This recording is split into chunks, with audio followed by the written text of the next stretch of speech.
Igbo dodoro anọ m na Aka Igbo TV station and otu onye ụkọchukwu onye ntụaja were bata na Aka Igbo TV anyị sị ka anyị nwee ike ikpule otu ihe ma ọ abụọ. Nke mbụ aga m achọ ka onye ntụaja ahụ Nwachukwu ka ọ gwa anyị aha ya. Igbo ekele m unu, dịrị onye elu dịrị onye ala, domere ndụ azụ nyatala azụ anwụla. Anwụ onye isi nchụaja Ikaya Chukwu Anele, and dịka usoro okpukpere m, anyị na-ekpe n'ime Sabat, anyị na-esoro ụzọ Sabat. Ok, ọ nọwo ndị na-ekpe ụbọchị asaa na ụbọchị asaa ndị Igbo kpọrọ Satọde. Anyị wee otu nọmata ebe nọ na-ekpe nke gịnị, ị na-ekpe ụbọchị Sọnde ma na-ekpe ụbọchị Satọde. Echere m sị na ọwụ nwa obere nghọtahie, mana oge na-adịghị anya onye ọbụla ga-aghọta ụbọchị wụ ụbọchị ekwesịrị ife Chineke. Onye ntụaja, achọrọ m ka m jụọ gịnị maka ihe anyị na-akpọ okpukperechi ọwụchi. Gịnị bụ chi ka eke kwesịrị iji kpere Chineke anyị? Ajụjụ ka amaka, because anyị nwere ọtụtụ nghọta na nghọtahie gbasara chi and okpukperechi.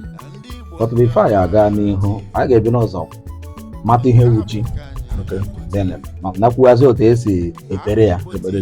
Because nsogbu dị ma ndị na-agụ Baịbụl, ma ndị Koran, ma ndị elu, ma ndị ala, ma ndị omenala, a na-enwe nghọtahie gbasara ikpere chi and chi n'onwe ya.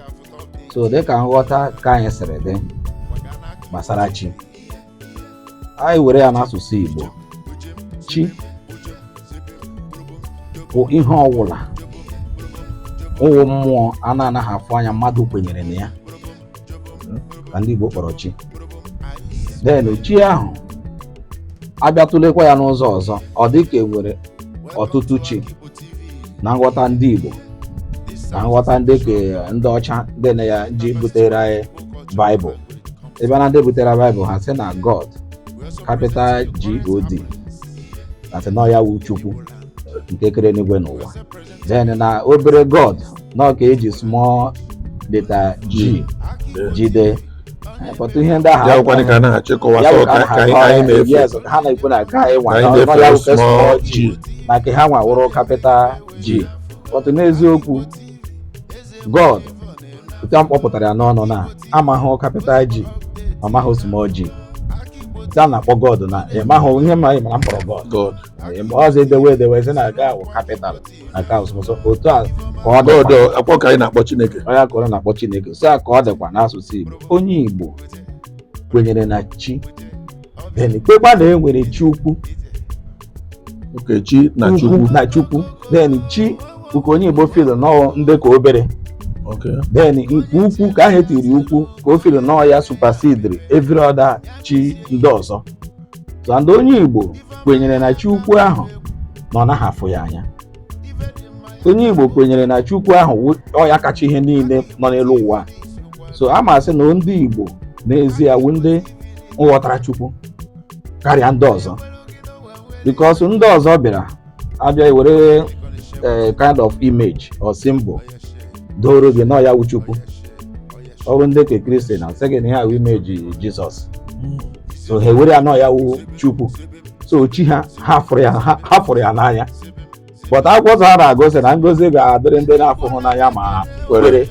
So onye Igbo afụhụ Chukwu n'anya, but o kwere na Chukwu dị. O kwere na Chukwu dị, but ọ fụhụ ya n'anya. Ọ ya mere ihe mewe onye Igbo, ihe karịrị onye Igbo bịakwute ya, ọ gbapụta iro, chili aka na-elele anya n'elu si Chukwu. So ndụ ya niile, okwukwe ya niile, nghọta ya niile kwere na o nwere chi kacha chi nọ n'elu, anọ anaghị afụ anya. So but ndị oyibo kwere na ke ha bịakwara na-agwa ya na ka ya awụghọ ya na nwa ya wudere efe arụsị na ka ya ndị ka ya ọkụ ekwe nna anyị were oke ya. Nke ha butere anyị atụkwara ya atụ. Nke ha wee butere gị St. Augustine, wetere gị Joseph, wetere gị Abraham, wetere gị St. Leo, atụchara ya atụcha. Pọl ị gara kpọrọ gị ezi gị ya gị na-egwa ka ahụ St. Leo. na nke a wụ Augustine, na nke a wụ nke a, na nke a wụ Mary. Ihe niile ha tụrụ atụ. Onye ụkọchukwu achọkwa m ịjụ sị ka emejila ndị Igbo anyị ma ọ ndị obodo anyị na-ajụ ajụjụ sị ebe unu kpọrọ nke anyị ọkụ wedekwe nna anyị nke ndị Igbo na-asị na onye rere enwe zụrụ nkịta ihe Chukwu ka nọkwa n'ụlọ ya. Kee ka ndị Igbo anyị na-ajụ ha ajụjụ sị ka ekunuchi wedere anyị nke ma wepụ nke anyị. Ihe nọ na ajụjụ ọkwa amamihe na nghọta ka eji ajụ ajụjụ. Mgbe ndị ọcha bịara be anyị anọkọtahụ ha jos bịa otu ahụ, ihe ebi ụzọ bịawo ịbịa lelee amamihe gị, nghọta gị, bọrụọ ya, mee ka ị mara na o nweghị ihe ịma, na-asị gị kwere na ịmaghị ihe na nke ọbụla na ha nwawu ndị eme ihe. So ebi ụzọ mee your understanding, your knowledge, your mental, ebighị ụzọ kansụl lụọ ya, mee ya slave, were ka ha je kpuchie your own. So ị na-ahụtazi onwe gị, ị na-ahụtazi onwe gị asị onye na-amaghị ihe. Ahụ niile anyị na-amụ n'aka. Yes, anyị hụtaziri onwe ha, mere anyị ka anyị hụ onwe anyị dịka onweghị ha ma. That is just the problem. Because ọ bụrụ so asị m kwuo, aga m asị ndị nna nna anyị ndị na-ara ekpere chi dịka isiri kwuo na ha pụtaghịla anya n'eluigwe na-akpọkwu Chineke ihe, na aga m asị na a nakwa ha ekpere Chineke nke wụ ezigbo chi. Ọwụ na anaghị ekpere chi, ha na-ekpere wụ ọzọghị Chukwu Chineke kere ụwa. So ha na-ekpe Chukwu kere ụwa. The main chi aha ebelivu ha ma nọ ya kere ụwa, because ha pụtara ụwa efu anyanwụ ka ọ pụtara, oru n'abalị itiri abịa, ịnọkọta efu ọnwa n'abalị, efu kpakpando, efu mmiri ozo, efu ahịhịa, efu osisi, efu ụmụ anụmanụ. So onye Igbo lechachi yes n'ogbe eriri onye chi mere ihe a, and chi aha anaghị afụ ya anya.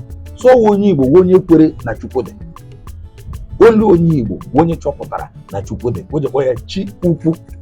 Chukwu kere ihe niile, ọ dị very big, and ọ ya kere ihe niile, but ọ maghị ebe ọ nọ. O belivuru na nlele ya n'elu, heaven is so far from me, hence this father cannot imagine him. That means ọ ya nọ n'elu. So onye Igbo kwere ya, ghọta ya, ghọtasie ya ike. Ọzi mgbe ndị ọcha batara ka ndị ọcha bịara gwa onye Igbo sị ya na ihe ị na-emewo n'ọwa agwa isi. So chi ndị ọzọ ka anyị ghara ịga n'ebe anyị na-ekwu, ndị Igbo kwekwara na enwere obere chi, bụtụ ka anyị kọwazie ya ebe ọ ga-adịrị onye ọbụla nghọta. A sị na ofu nwaanyị na-amụ dịka ụmụ ise, ụmụ ịnọ, bụtụ na ọ wụrụ ofu chi na-eke. Ịghọta ilu ahụ na ofu nwaanyị bụtụ ọ wụrụ otu chi kere. So ihe menere ọ wụrụ otu chi kere wụ onye ọbụla bịara ụwa nwere mmụọ Chineke zitere ndụ onye ahụ bịa ụwa, ya na-aso bịa ụwa. So that one ụka onye Igbo kpọrọ chi ya chi. Ụmụ nwaanyị nwere chi